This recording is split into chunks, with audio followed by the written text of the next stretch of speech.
What's going on, guys, and welcome back to another video. Today we'll be going over some zero build tips and tricks. I'm mainly doing this for zero builds, but all these tips can also be applied to any build players out there so that you guys can dominate every single match in Chapter 5 Season 4. Make sure you guys stick around to the end of the video so that you don't miss out on any of these tips and tricks. And if you like the video, make sure to smash that like button and subscribe and turn on post notifications so you don't miss out on any of my future content. We also have the awesome Iron Spider skin in the shop for the next week. If you guys are going to be picking that up and also any other cosmetics in the item shop, make sure to use code CHUBZGAMING as it would really help me out, and let's get right into it. Alright guys, one of the best things you can do is pick a location with a lot of Avengers chests. My two favorite drop spots this season are Reckless Railways and Restored Reels. These places both have a chance of having 5 Avengers chests. The reason you want to get Avengers chests off rip is because in order to win, you need the War Machine hover jets, which I will talk about these later in the video.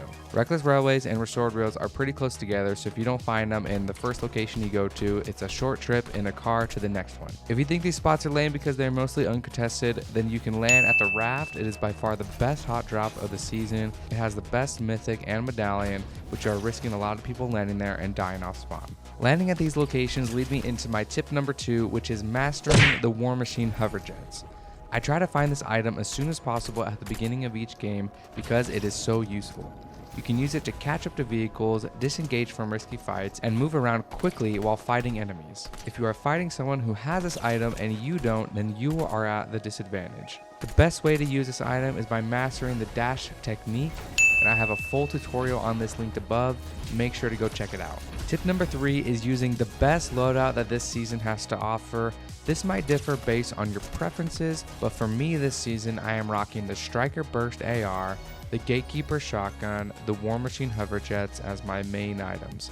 The 4 slot may change with these 3 items, which are Shockwaves, the Captain America shield, or the War Machine auto turret.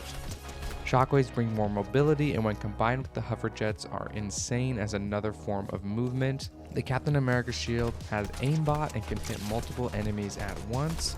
And the auto turret, even though it doesn't apply a lot of damage, it can make enemies freak out with getting hit so many times, and you can use your other weapons while this one is shooting. My 5th slot is going to be heals, and I always try to have Flowberry Fizz. I think the Striker Burst is the best AR this season hands down, as it is very effective at long and medium range. The Gatekeeper, in my opinion, is better than the Sovereign Shotgun as it can do more damage faster. And I've already explained the benefits of using the hover jets. Like I said before, this loadout is just my preference, but you may like to carry the Monarch Pistol or the Sovereign Shotgun over the ones that I previously mentioned. With these weapons in your inventory, you need to have the best attachments on them, which lead me into tip number 4. For my Burst AR, I like to have the Red Dot or the Hollow Optic 13 scope, with the speed mag and vertical foregrip to reduce recoil, and last but not least, the muzzle brake. For my Gatekeeper, I use the drum mag, of course, and the laser attachment, but honestly the laser is not really needed. None of the other weapons need any attachment, and if you are grabbing the Mythic AR, you can't change those attachments, but they are perfect how they are. Let's talk about the new medallions this season with tip number 5, which is to not use the Mysterio Medallion. This again is personal preference, but I just don't find it very useful, and whenever an enemy is using this, I can easily spot them even from a distance. It has also messed me up in fights because I like to crouch a lot, and if you have this medallion, it can stop your weapons from shooting, which is a no bueno. Tip number 6 is to try and get the Frost Medallion in every single game that you can.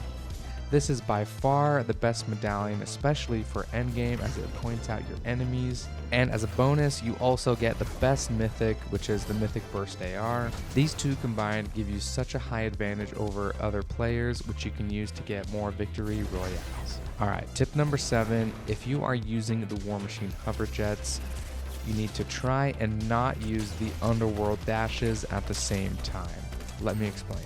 If you are trying to move quickly with the War Machine hover jets and doing the dash technique, if you have those 3 green emblems surrounding you and have the underworld dashes as well, it really messes up your movement. I've died several times this season trying to disengage from a fight because these two things combined actually slow me down. Whenever you use the underworld dash, it activates the hover jet when you don't want to, and then it messes up your form of movement completely. Alright, there you guys go. These are my tips and tricks for Chapter 5, Season 4. Let me know if you agree or disagree with any of them in the comments down below, and if you have any tips and tricks that you want to share for anyone to see so that they can get more Victory Royale, make sure to comment something down below. You guys are awesome, and thank you so much for your support. If you want to see more of my Chapter 5 Season 4 content, make sure to click these videos right here.